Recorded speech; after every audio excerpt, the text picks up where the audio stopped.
Your Honor, para po sa ikababatid pa ng ilang mga bagay-bagay patungkol po sa inyong privilege speech. Gladly po, Mr. President, sa Ginoo mula sa Pampanga at Tarlac. Salamat po. Nung nakaraang linggo po, Mr. President, ako po ay inimbitahan ng bagong ambassador ng China doon po sa kanilang embassy na parang residente rin dito sa Makati. Ako naman po ay nagpaunlak sapagkat ipinadala po nila yung invitation sa akin. Isa po sa napag-usapan namin, Mr. President, ay kung paano po natin talaga magawa ng paraan na mawala po yung pag-iiringan, pag-aawayan at sana ay ma-stabilize po natin, ma-de-escalate po yung nangyayari po sa ngayon sa pagitan ng ating dalawang bansa. Ang sabi ko po sa kanya, Mr. President, ganun din po ang pakay ng aming bansa. Sino naman kako ang papayag naman na sa araw-araw kako na ginawa ng Diyos sa atin ay puro na lang kaguluhan ang nakikita. Hindi magiging pabor sa atin at sa ating mamamayan.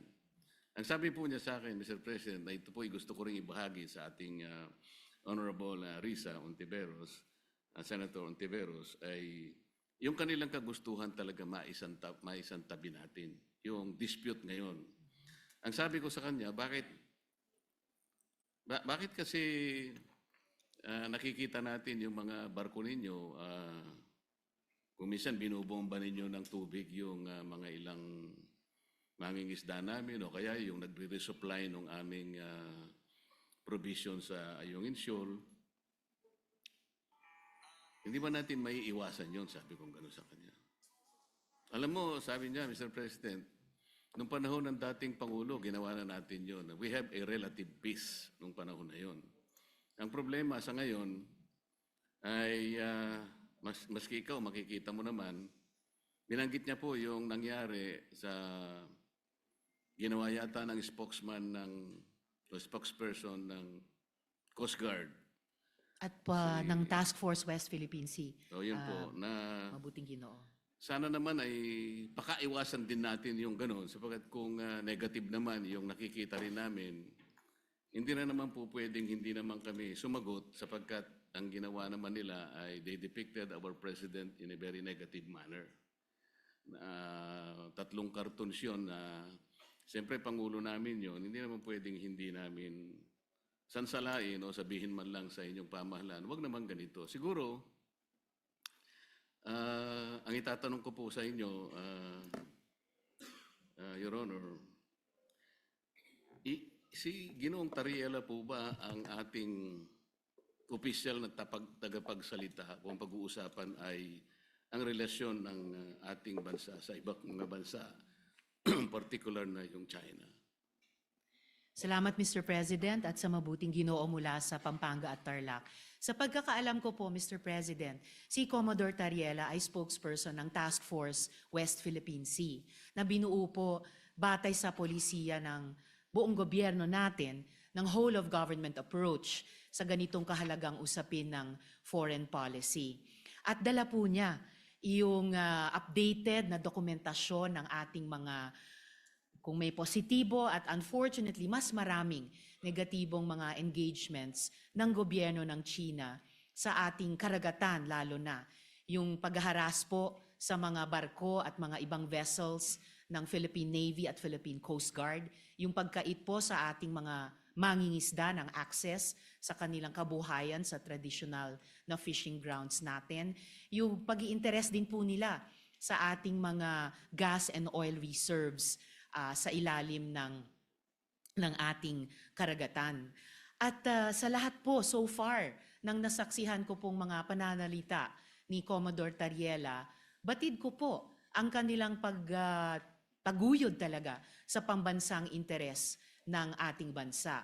Partikular dun sa incident na tinanong ng good gentleman mula sa Pampanga at Tarlac, nagsasalita si Commodore Tariela sa isang forum, sa isa sa mga kolehiyo sa ating mga pamantasan, at ipinakita niya kung paano kumikilos ang gobyerno ng China led by the Chinese Communist Party at kanilang kasalukuyang presidente. Kung pagpapakita lamang po ng visuals para gawing mas dramatic o graphic para sa mga estudyante, aba po, matagal na pong nanguna ang gobyerno ng China sa ating bansa at sa ating gobyerno, pati po sa iba't ibang mga opisyal ng ating gobyerno. For at least 1 decade, Mr. President, ang mga opisyal na pahayagan ng gobyerno ng China ay nagpapakita ng mga visuals din, and overwhelmingly derogatory po ang kanilang mga ipinapakita. Nilalarawan ang presidente ng Pilipinas bilang isang megaphone lamang ng ibang bansa, dinodrawing na parang marionettes lang ang ating bansa at ating mga Navy at Coast Guard vessels ng interes ng iba pang dayuhang bansa. Wala pong ipinapakitang respeto at tahasang pambabastos sa ating gobyerno. So, dun sa itinaing ni Ambassador sa good gentleman mula sa Pampanga at Tarlac, di hamak na mas maraming dapat iwasto sa kanilang pakikitungo sa atin, hindi lamang sa karagatan, dun sa maraming insidenteng nabanggit na, kundi pati sa paglalarawan, literally and figuratively, sa ating gobyerno at ating bansa kapag nagsusumikap tayong magtahak ng isang independent at interdependent foreign policy, Mr. President. Salamat po sa inyong kasagutan, Mr. President. Alam ko po na si Jay Tariela ay siyang tagapanguna ng Transparency Initiative sa ilalim po ng National Security Council ng ating bansa. Ang Transparency Initiative po, Mr. President, ay yung tinatawag na assertive transparency or measured transparency. Ano po ba ang pagkakaintindi ninyo sa assertive transparency or measured transparency, Mr. President?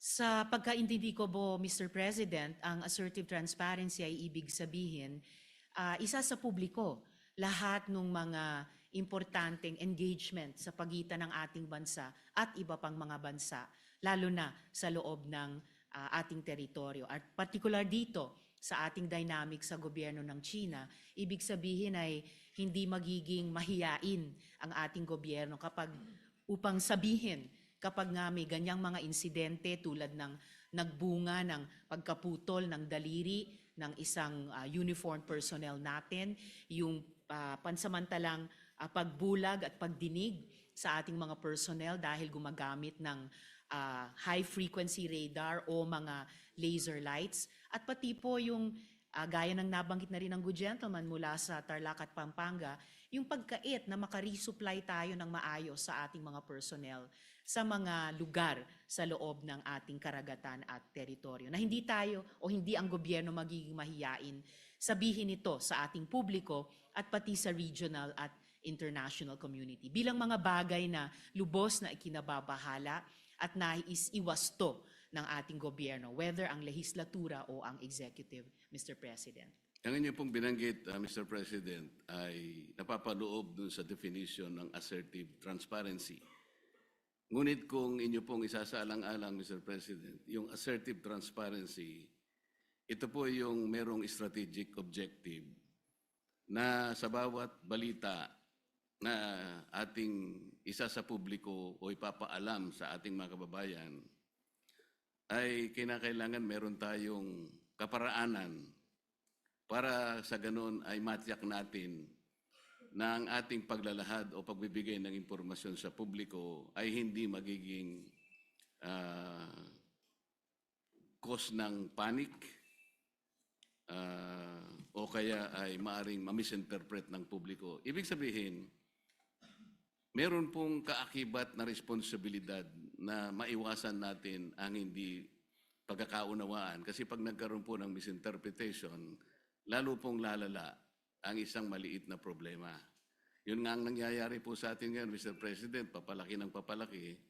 Siguro kung pakakaiwasan pa natin yung mga bagay-bagay, lalong-lalo na sa pagsasalita ni spokesperson Tariela, imbes na po siguro papaliit ang ating problema, baka lalong lumalaki. May kasabihan po kasi tayo, Mr. President, na ang pagkakamali ay hindi may tutuwid ng isa pang pagkakamali. Maaring sabihin natin, may mali ang China. Ngunit, kung halimbawa sa kanyang paghahayag ng mga bagay-bagay na maaring malaman ng publiko tungkol sa mga inaakala nating pagkakamali o ginagawa nilang mali sa West Philippine Sea, siguro yun ay paalam natin sa paraan na hindi tayo makakagawa siguro ng lalo pang mas malaking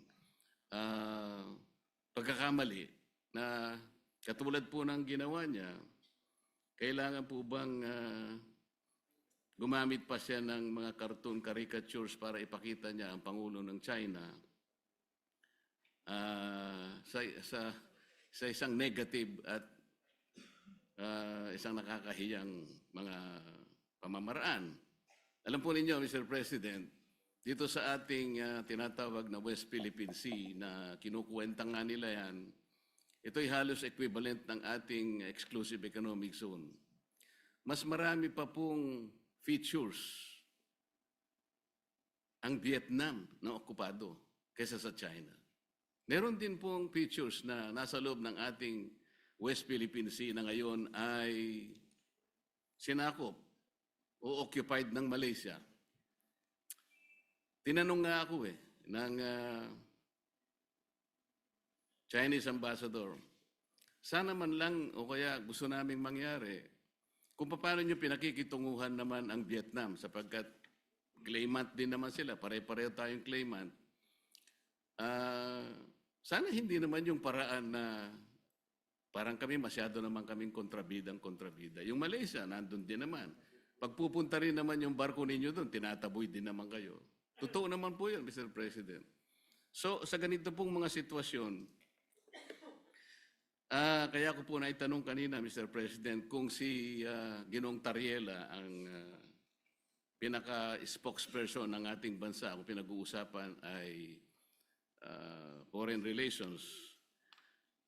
Kasi po, ito po, sa sarili po niyang statement, doon sa kanyang panel discussion organized by Strat-based ADR Institute, ganito po yung sinasabi nila, Mr. President. Not every event in the West Philippine Sea is openly released to the public. The info must first go through the Information Working Group. Ito po ay kinabibilangan ng mga sumusunod, Mr. President. DND, AFP, DFA, DOJ, National Security Council, at saka yung PCG, yung Philippine Coast Guard. Ito po yung National Task Force sa West Philippine Sea. Kapag ka po yung IWG, ito po yung, ay na-process na po yung information at nagkaroon ng desisyon na i-release, tsaka lamang po i-release. Ibig sabihin po nito, talagang pinakaiingatan din natin na kahit paano ay makagawa tayo ng diplomatic kings or whatever. Ganun po dapat sana ang magpakaingat sana sila. Lalong-lalo na nga po ay meron na nga tayong problema. Karaniwan po kasi sa mga bansa na merong ganitong disputes. Kagaya po ng sinasaad po ng ating Book 4, Title 2, Chapter 1 ng ating Executive Order 292, Mr. President. Ito po yung tinatawag nating Administrative Code of the Philippines. Pagka pinag-uusapan po ay foreign relations talaga, ay ang Department of Foreign Affairs ang dapat po sana ang opisyal na magpapaliwanag o magko-convey ng ganong klaseng pagpapaliwanag o anumang gustong i-convey sa ating mga karatig bansa. Ginoong Pangulo, masasabi po ba natin na si Ginoong Tariela ay nakikipag-coordinate sa bawat salitang bibitawan niya sa publiko, lalong-lalo na yung sinasabi niya na kailangan informahan ng public? Kiniklear po niya kaya ito sa Department of Foreign Affairs, gayong ito ang opisyal organ ng ating pamahalaan. Para sa ganun ay maiwasan po natin ang lalo pang pagkakamali. Sa tingin ko po, Mr. President, dahil meron tayong pong presumption of regularity, lalo na sa pagitan ng lehislatura at saka ng executive. Opo, nananalig ako na nagko-coordinate si Commodore Tariela, nagko-coordinate ang buong National Task Force on the West Philippine Sea sa lahat ng mga departamento na bumubuo at gumagabay sa kanila, lalo na ang Department of Foreign Affairs. At bilang miyembro ng lehislatura, hindi po ako makikialam kung ano ba ang mga dynamics nila or kung maganda ba or hindi maganda ang kanilang working relationship on any one day or the other. Basta para sa akin po bilang isang mambabatas, meron akong presumption of regularity dun sa paghilos ng buong National Task Force on the West Philippine Sea, and in this particular case, lalo na kay Commodore Tariela. And i-shift po natin o lakihan po natin yung magnifying glass na meron po tayo ngayon. Ang problema po ay hindi kay Commodore Tariela. Ang problema talaga ay sa kondukta ng Chinese government sa kasalukuyang dynamics. Kung sumasakit ang loob nila dahil ayon sa kanila masyado naman silang kontrabida. I'm sorry, in this particular case, sila talaga ang pinaka-kontrabida. Hindi po nila pwedeng sabihin na mas marami namang ino-occupy ang Vietnam, may mga kasalanan din ng Malaysia. Opo, alam natin may iba't ibang claimant country sa buong South China Sea at yung iba ay kumbaga karibal din natin sa mga claims natin bilang Pilipinas. Pero hindi naman ina-attack ng Vietnamese Navy ang Navy at Coast Guard natin. Hindi naman dinedenay ng Malaysia ang mga mangingisdang Pilipino makapangisda sa sarili po nating karagatan. At I beg to disagree, Mr. President, with all due respect sa Ginoo mula sa Pampanga at Tarlac. Ang pinag-uusapan po natin at ang pinagmumulan nitong mga malalim na pagkabahala natin, hindi po ito maliit na problema. Napakalaking problema po nito. Isa sa malaking problema natin sa ngayon. At ayaw nating magpanik, ayaw nating mag-misinterpret. Pero saan ba nagsisimula ang maaring ikatakot? Saan ba nagsisimula ang hindi lang maaring, kundi nagiging talagang pagmumulan ng hindi pagkakaintindi? Yun po, in largest part, dahil sa kondukta ng Chinese government laban sa atin, lalo na sa karagatan, at ngayon, gaya po ng nabanggit ko kanina, pati na po sa internet, na kumbaga, sila nga ay nagiging problematic sa atin, gusto man natin pareho na lutasin ito, pero bukod sa ginagawa nila sa atin sa ating laot, sa Navy, Coast Guard, mga mangingisda, sa ating buong sambayanan, gusto pa nila patahimikin kapag may mga pinuno ng gobyerno sa executive man o dito po sa legislature na magrereklamo. Ang tawag ko po dyan, Mr. President, sa ugali ng Chinese government, gaslighting. Sila na nga ang gumagawa ng mali, mamasamain pa nila kapag pinuna ng ating panig, ng ating gobyerno, tayo pa ang may kasalanan at sila pa ngayon ang biktima. Classic gaslighting behavior po yun. Napaka negative na psychology yan kung sa individual na tao po or kung sa interpersonal na mga relasyon. And dapat huwag gagawin yan, huwag gagamitin yung ganyang cheap tactic nila, lalo na po sa foreign relations. Lalo na kung totoong gusto nilang lutasin natin ng maayos ang hindi maliit, kundi napakalaking problema nito, Mr. President. Mr. President, sa tanong ko po kanina kung ikinukonsulta ni Ginoong Tariela sa DFA ang kanyang mga ginagawa at pagpapahayag sa publiko, at ang sinagot po ay siguro naman po, maaari sapagkat yung pong presumption of regularity. Alam po ninyo, nakausap ko ang Secretary of the Department of Foreign Affairs. Hindi po siya nakikipagkonsulta. Sa totoo lang, sa tansya ko po, nung nag-uusap kami, ayaw din po ng DFA yung ginagawa ni Ginoong Tariela. Nahihirapan nga po sila. Yun ang pagkakasabi sa akin. Dahil imbes na makatulong sa kanilang gawain at sa kanilang responsibilidad na panatilihin natin yung gawin ba nating kahit na medyo mahirap. Ang sabi ko nga sa Chinese ambassador, Mr. President, alam kong mahirap ang kalagayan natin.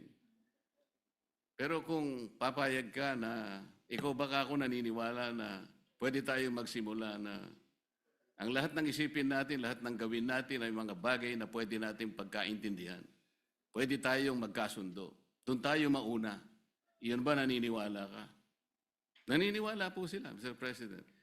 Kapag nagsimula tayo sa mga bagay na pwede natin pagkasunduan, halimbawa, sabi ko, yun na lamang ka akong mga isda. Alam ko, ako, ang isda. Walang may-ari niyan. Common yan eh.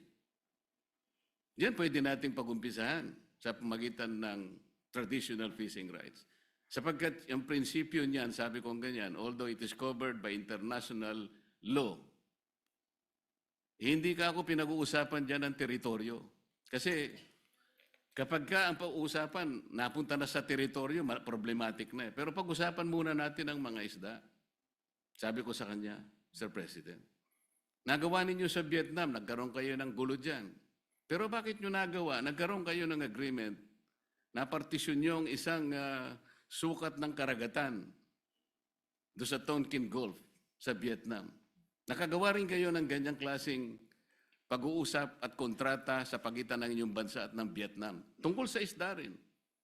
At kahit maigting ang labanan ninyo sa pagitan ng Japan at ang bansa ninyo, nagawa nyo rin sa Japan. Ibig ko sabihin, meron tatlong pangyayari dito sa panig ng ating mundo na nagawa nating ayusin kahit isda lang ang pinag-umpisahan natin. Hindi ba natin pwedeng gawin dito sa ating bansa? Sabi niya, pwede. Kaya lang, pakaiwasan naman natin itong ganito kasi, sabi niya. Kami naman nakahanda naman kami. At alam ko, Mr. President, nabasa ko sa dyaryo kaninang umaga, 17 yata sa ating mga fishermen ang kanilang sinalba. Mga bagay na pwede naman nating pasalamatan din sila. Kasi po kung ako po, ayoko din ang ginagawa nila. At sinabi ko rin naman sa kanya ng harapan. Bilang Pilipino, sabi ko, masakit naman ka kung makita ko yung aming mga mangisda na talagang kinakanyon yun ng tubig. Naintindihan naman namin yun, sabi niya. Kaya ang gusto namin, makagawa tayo ng mapag-umpisahan natin.